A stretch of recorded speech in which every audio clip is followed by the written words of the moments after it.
Pemirsa, diduga akibat korsleting listrik di tiang listrik bertegangan tinggi, 300 lebih rumah warga Kembangan, Jakarta Barat, Kamis malam hangus terbakar.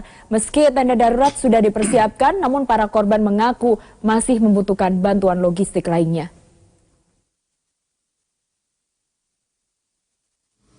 Duka mendalam dirasakan ratusan kepala keluarga yang menjadi korban kebakaran di Kembangan, Jakarta Barat.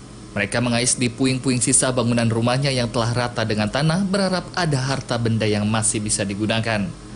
Para korban kebakaran saat ini sangat membutuhkan pertolongan bantuan, baik pakaian, makanan, susu balita, serta seragam sekolah.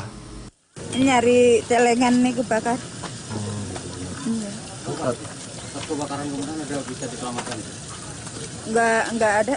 Itu kulkas 3, TV 3, terus mesin jahit 4 kebakar semua. Ada yang bisa diselamatkan? Enggak sama sekali.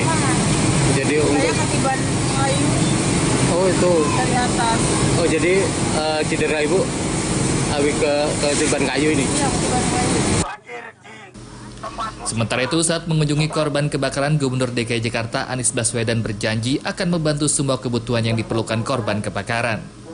Yang sudah menyiapkan pakaian, termasuk juga seragam untuk anak-anak. Karena anak-anak hari Senin besok akan sekolah. Ada sebagian harus mengikuti ujian nasional. Sebenarnya SD itu tidak ada UN, kalau SD itu adanya ujian. Nah, mereka ada ujian hari Senin. Kita akan bantu, kita akan fasilitasi, dan nanti kita akan atur. Kalau perlu anak-anak yang ujian hari Senin besok ditunda dulu ujian, sehingga mereka bisa sepenuhnya recover. Ini musibah yang tidak ringan. Sebelumnya, Kamis malam api meludeskan permukiman warga yang berada di pinggir perlintasan rel kereta di kawasan Kembangan Utara, Jakarta Barat. Warga berusaha memadamkan api yang kian membesar merambat ke bangunan rumah lain. Sementara sebagian warga lainnya berusaha menyelamatkan barang-barang pribadinya ke tempat yang lebih aman. Kebakaran meludeskan 300 lebih rumah dan 500 kepala keluarga dari 2.500 jiwa kehilangan tempat tinggal. Selain itu, dalam musibah kebakaran yang terjadi, terdapat 2 orang warga meninggal dunia serta 2 petugas pemadam kebakaran mengalami luka bakar. Diduga kebakaran dipicu oleh korsleting listrik di tiang listrik bertegangan tinggi yang tersambar petir. Ilham Ardiansah, JAK TV. Anugerah dan bencana adalah kehendaknya. Kita mesti tabah menjalani. Hanya cambuk kecil agar kita sadar adalah Dia di atas segalanya. Oh, adalah Dia di atas segalanya. Pemirsa, antisipasi apa yang sebenarnya bisa dilakukan oleh masyarakat agar bencana kebakaran ini tidak semakin meluas? Sore hari ini ada Berita Petang akan membahasnya bersama dengan Danton Damkar Sektor 6 Kembangan, Jakarta Barat, Pak Joko Susilo. Pak Joko, selamat sore. Selamat sore. Pak Joko, Jakarta Barat dikenal sebagai salah satu daerah yang potensial sekali terjadi kebakaran. Kenapa Jakarta Barat? Ya, untuk Jakarta Barat ini kompleks ya, ada hunian padat penduduk dan ada perindustrian juga. Jadi di sini ada perumahan, ada industri dan ada pergudangan juga. Jadi potensi untuk kebakaran sangat dimungkinkan. Tapi bisa diatasi. Untuk di daerah penduduk ini sebenarnya harus kita sering memberikan sosialisasi tentang pencegahan kebakaran. Pencegahan kebakaran sudah dilakukan. Pencegahan seperti apa yang selama ini sudah disosialisasikan? Ya, kita memberikan pemahaman kepada masyarakat akan pentingnya pencegahan kebakaran, karena kebanyakan kebakaran ini disebabkan kelalaian manusia. Seperti? Mungkin dalam instalasi listrik kebanyakan ya, itu yang tidak standar atau tidak sempurna, atau pengkabelan tasa kabel yang sudah berusia lama. Jadi itu perlu rewiring, pengabelan ulang. Harusnya kalau kabel sudah sekian lama ya harus diganti. Itu kita memberikan pemahaman kepada masyarakat untuk hal penyebab kebakaran dari listrik. Baik, artinya ada evaluasi atau masyarakat harus lebih aware terhadap rumahnya ya, apa yang ada di rumahnya. Tapi apakah hanya masyarakat yang bisa memeriksa bagaimana kelayakan di rumahnya, atau memang ada tugas dari pemerintah juga harusnya? Kita udah banyak melakukan. Kita contoh berkolaborasi dengan instansi terkait dari pihak kelurahan, Pol PP dan polisian. Kita melakukan sweeping penggunaan instalasi listrik. Oke. Jadi kita disinilah barangkali banyak colokan yang numpuk itu kan bahaya. Kita memberikan pemahaman kepada masyarakat.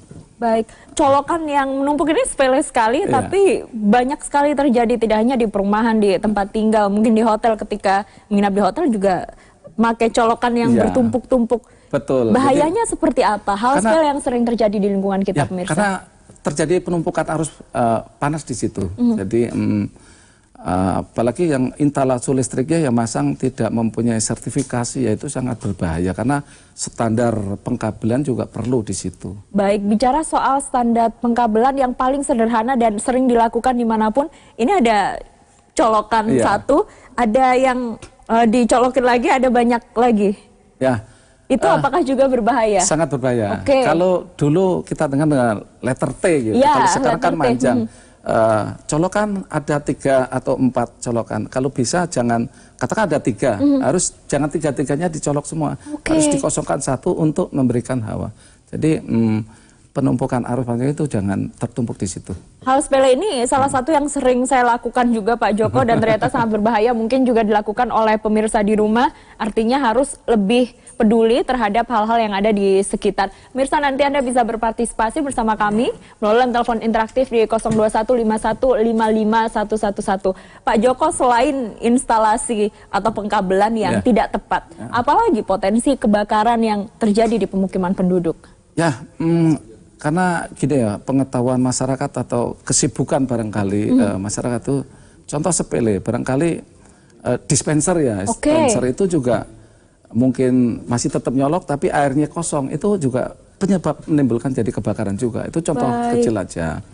Terus ibu-ibu yang mungkin kelelahan masak sayur menghangatkan, itu biasa terjadi di saat-saat bulan puasa ya. Itu karena kelelahan jadi itu bisa menjadi kebakaran karena harusnya tetap waspada gitu ya. Kalau kita ngangetin sayur hanya sesaat, ya jangan ditinggal ngobrol ke luar gitu kan. Baik, beberapa barang elektronik lainnya, peralatan rumah tangga yang listriknya selalu on adalah kulkas dan rice cooker. Betul, untuk menghangatkan nasi. Ini apakah juga berbahaya apabila tidak diantisipasi?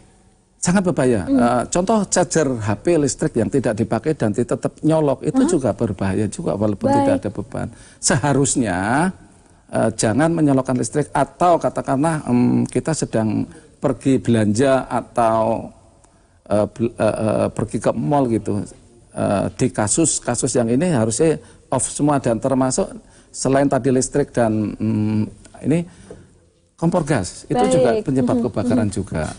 Kompor gas, kalau kompor gas biasanya alasannya adalah tabungnya yang bocor, atau apa sih gasnya yang bocor, ada bau gas. Ini untuk mendeteksinya seperti apa selain dari bau? Saat memasangkan regulator, kita yakinkan, kita pastikan tidak ada bunyi berdesis. Baik. Ya, itu kalau orang awam biasanya sampai diganjel-ganjel, ya itu sebenarnya nggak boleh. Baik. Harus tetap yakinkan saat memasang tidak ada bunyi atau suara kebocoran dari gas itu. Dan saat ditinggal lama, posisikan regulator posisi off. Jangan, kalau hanya mati hanya dikomporkan, tapi harusnya ditinggal diposisikan standar. Menarik. Itu aliran dari bahan garsi itu ke kompor atau ke selang tidak ada. Baik, menarik sekali. Ternyata hal-hal kecil ini sering kita lakukan dan mungkin kita abai. Nanti kita lanjutkan perbincangan saja. Pemirsa, jangan lupa untuk berpartisipasi bersama kami melalui telepon. Ada Berita Petang kembali saat lagi.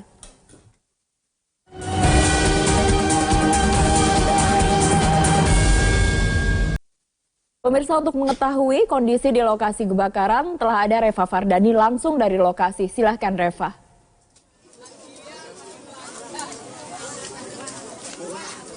Ya, terima kasih rekan Ayu dan selamat sore pemirsa. Saat ini kami sedang berada di perumahan Taman Kota Jakarta Barat. Dan bisa kemarin malam telah terjadi kebakaran yang memang bisa dikatakan cukup besar yang terjadi di perumahan pada penduduk di daerah Taman Kota Kembangan Jakarta Barat. Tepatnya berada di lokasi perumahan Taman Kota Kelurahan Kembangan Utara Jakarta Barat. Yang lokasinya di mana tidak jauh di samping perlintasan rel kereta api. Dan untuk mengetahui informasi lengkapnya saat ini telah bersama kami Bapak Agus Ramdhani selaku Camat Kembangan. Selamat sore, Pak Agus. Selamat sore. Sehat ya Pak Agus ya?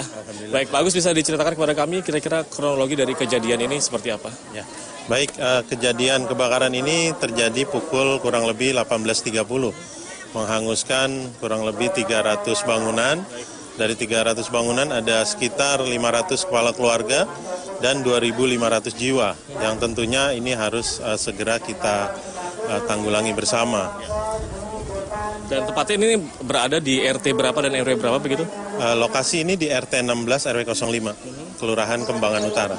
Dan yang terkena dampak hanya satu RT saja atau memang ada di RT lain? Ya, satu RT 16 RW 5. Baik, dan kira-kira dalam ataupun korban jiwa yang terjadi sejauh peristiwa ini? Korban jiwa ada 2 orang warga, lalu korban luka-luka dari petugas pemadam kebakaran ada 2. Yang satu bahkan sampai luka bakar 60%. Saat ini sedang dirawat di RSCM. Untuk warga luka-luka ada sekitar 4 ya. 1 dirawat di Rumah Sakit Geraha Kedoya. Di Geraha Kedoya. Jadi sejauh ini petugas pemadam kebakaran pun terkena dampak dari ketika menyelamatkan begitu mungkin Pak ya? Iya, jadi kronologisnya Pak Rifai itu menolong kakek yang berusia sekitar 70 tahun yang terjebak di dalam rumah. Lalu Pak Rifai membuka jaket anti apinya untuk dipakaikan kepada warga. Lalu setelah warganya bisa menyeberang, baru Pak Rifai menyeberang, api sudah besar sehingga badannya cukup terbakar. Sehingga membakar sehingga 60% tadi Pak ya. Baik, dan sejauh ini ataupun ketika kejadian berapa unit mobil pemadam kebakaran yang diturunkan? Pada saat kejadian kita langsung mengerahkan ya dari Sudin dan bantuan dari Dinas Pemadam Kebakaran ada sekitar 30 unit yang standby untuk melakukan pemadaman. Baik, dan memang di lokasi perumahan Taman Kota ini pernah juga kejadian kebakaran serupa? Iya, menurut informasi dari warga dulu tahun 96 ya, terakhir pernah terjadi juga. Memang sudah pernah kejadian begitu ya. Dan ketika kejadian membutuhkan waktu berapa lama untuk berhasil dipadamkan api? Kejadian dari jam 6:30 mungkin di sekitar jam 12-an baru bisa dikuasai ya. Setelah dikuasai lalu ada proses pendinginan. Pendinginannya mungkin sampai jam 3, lalu evakuasi mayat itu sekitar jam 3:30. Jadi sejauh ini korban memang ataupun korban-korban luka sudah ada di pengungsian ataupun posko-posko didirikan? Iya, jadi kalau yang hanya luka ringan sudah langsung kembali ke lokasi lagi, tetapi yang luka berat ada 1 dirawat di Rumah Sakit Geraha Kedoya. Dan sejauh ini dalam penyelidikan terkait hal ini sudah diketahui penyebab dari kebakaran ini? Penyebabnya sampai saat ini masih dilakukan penyelidikan oleh Puslapor Mabes Polri, ya tadi sudah datang, sudah di polis lain juga, tapi dugaan sementara dari korsleting arus listrik. Dugaan sementara korsleting listrik ya, baik. Dan kerugian yang ditaksir warga sejauh ini kira-kira Pak? Mungkin kalau dikalkulasi ada 6 rumah yang permanen ya, yang di seberang sini kan rumah permanen, yang ini semi permanen ada sekitar 300, lalu 35 motor juga terbakar, mungkin kurang lebih 4 miliar ya. 4 miliar. Baik, mungkin ini terakhir Pak Agus, sudah ada bantuan dari pemerintah sejauh ini? Pada saat kejadian pun Pemprov DKI langsung mengambil langkah tentunya emergency action, yaitu dengan memberikan lauk makan pada malam itu juga. Lalu juga di siang hari, setiap hari akan diberikan makanan siap saji. Ya termasuk posko, lalu juga tadi pagi Pak Gubernur langsung menyerahkan bantuan seragam anak sekolah, lalu juga ada selimut, ada sembako, dan lain sebagainya. Jadi bantuan pemerintah pun sudah diturunkan atau diterima oleh masyarakat secara langsung begitu ya? Bantuan pemerintah sudah sangat banyak dan juga alhamdulillah dari warga di sekitar sini juga banyak yang baik. membantu. Terima kasih banyak Pak Agus atas waktunya dan pemirsa. Demikian informasi yang kami sampaikan kepada Anda. Kembali ke studio, rekan Ayu. Ya, Reva Fardani, terima kasih. Selamat bertugas kembali. Pak Joko, 2 tim Pak Joko menjadi korban dan satu masih dirawat dengan luka yang cukup serius 60%. 60%. Dia mulai dari belakang sampai ini muka. Ini tugasnya luar biasa sekali, menyelamatkan kebakaran, memadamkan api. Sebenarnya apakah kalau dari sisi pemadam kebakarannya semua hal juga sudah baik mengcover seperti asuransi dan sejenisnya? Baik, kami sebagai PNS DKI tercover hanya dulu Askes, sekarang BPJS. Dan BPJS ini ternyata tidak semua rumah sakit menerima komplain dari BPJS ini, termasuk kemarin saat penanganan pertama karena tindakan awal dan yang paling dekat adalah Rumah Sakit Puri, di sana tidak menyediakan itu. Akhirnya yang inisiatif dari pimpinan saya yang karena saatnya darurat insiden ya disikap oleh pimpinan saya. Alhamdulillah pimpinan saya sangat respon. Baik, ini ironis sekali di tengah tugasnya yang sangat berbahaya, tetapi untuk keselamatan dan kesehatannya belum sepenuhnya terjamin. Tentu saja ini menjadi PR dan perhatian besar dari pemerintah dan masyarakat. Nah, Pak Joko, kalau untuk jumlah pemadam kebakaran di Jakarta, apakah sebenarnya sudah mencukupi mengingat banyaknya kejadian yang bisa saja terjadi? Kalau bilang kita personel, dibilang sangat minim. Sangat minim. Karena kita saat ini masih dibantu namanya petugas operasional atau PHL. Dengan ada PHL ini juga kita sangat terbantu, tapi ya kita mohon juga kesejahteraan mereka juga kita perhatikan. Baik, gitu. Pak Joko, terlepas dari tugas untuk menyelamatkan warga sampai jaket anti apinya dipakaikan kepada warga dan akhirnya menjadi korban. Ini sebenarnya kalau dari sisi peralatan dan kelengkapan untuk melakukan tugas, apakah sepenuhnya sudah baik? Baik, kalau untuk alat pelindung diri APD dari kami petugas sudah cukup baik dan sudah lengkap. Cuman ini masalahnya saat penanganan awal. Jadi personil kami belum sepenuhnya full ada di situ. Jadi hanya baru regu pertama yang datang, satu menangani operasional pemadaman supaya tidak terjadi penjalar yang lebih hebat. Sisi lain ada orang minta tolong. Makanya kita mengutamakan penyelamatan jiwa masyarakat. Jadi kita pun kita korbankan. Pak Joko, untuk di Kembangan ini ketika tim pemadam kebakaran datang dengan kondisi api yang sudah besar, betul? Ya, baik. Karena kemarin itu yang terjadi adalah pemukiman padat penduduk ya, dan di sana material perumahan itu sangat mudah menjalar. Jadi begitu kami terima telepon, langsung meluncur sampai TKP api sudah besar. Sebelum dari tim pemadam kebakaran tiba, sebenarnya apa yang mungkin bisa dilakukan oleh masyarakat sekitar agar kebakaran tidak semakin meluas? Nah ini, kami saat sosialisasi kepada masyarakat kita menghimbau bahwa kebakaran ini pasti awalnya kan api kecil. Saat awal api kecil ini masyarakat yang harus mampu memadamkan dan berbuat. Jangan lagi teriak ada kebakaran, tapi harus ada aksi memadamkan api saat api awal. Bagaimana cara memadamkannya, Pak Joko? Ya, itu kita sudah banyak ajarkan dengan peralatan tradisional. Seperti kalau nggak ada karung ya mungkin dari spray, ada handuk yang dibasahkan, bisa untuk memadamkan secara dini saat api masih awal. Tapi karena ini api sudah merembat dan sudah menjalar luas, dan kami datang dengan begitu perempetannya sangat cepat sehingga untuk memblok atau memotong penjalaran api sangat kewalahan. Pak Joko, apakah diperlukan setiap rumah ini ada alat pemadam kebakaran? Apalagi mengingat bahaya kebakaran di perumahan padat penduduk begitu luar biasa. Dari kami sudah warga melalui Musrembang mengusulkan bahwa pengadaan tabung pemadam sudah kami distribusikan melalui RT RW sudah ada. Cuman nih masalahnya kondisinya biasanya tidak terawat karena tidak ada pemeliharaan. Jadi masih sangat kurang karena kita distribusikan hanya per RT, belum menyampai ke setiap rumah. Jadi kayak di dalam satu RT hanya ada satu. Kalau di apartemen ini kan satu lorong ada satu atau dua, saya lupa. Tapi di dalam juga tidak ada, ini pun sebenarnya cukup berbahaya ya. Kalau di gedung itu ada manajemen gedungnya, tapi kalau di masyarakat ini kan kepedulian ya harus masyarakat itu sendiri, warga masyarakat. Dan senjata yang paling ampuh menurut saya ya tabung pemadam itu. Setelah kita berikan alatnya, kita ajarkan cara menggunakannya, dan cara memadamkan itu kita ajarkan. Mungkinkah nantinya, saya tidak tahu nih, apakah akhirnya harus beli sendiri atau ada bantuan? Kalau bantuan dari pemerintah, satu RT ada satu. Kalau di pemukiman padat penduduk ini haruskah? Lagi-lagi saya harus bertanya, haruskah satu rumah memiliki satu, Pak Joko? Ini biar didengar oleh pemirsa kita di rumah. Baik, di sini ada peraturan daerah yang mewajibkan bagi yang mempunyai usaha atau industri harus mempunyai alat proteksi kebakaran dalam bentuk tabung pemadam. Oke, seperti home industry juga harus ya. Konveksi, sablon, dan lain-lain, atau warteg sekalipun. Karena usaha disitulah potensi-potensi kebakaran ada. Dan itu harus mempunyai. Karena undang-undang gangguan bunyikan gitu, harus ada. Baik, proteksi. kalau sudah ada masyarakat yang secara kolektif membeli sendiri-sendiri, ini apakah dari tim Damkar bisa memberikan sosialisasi bagaimana cara penggunaannya?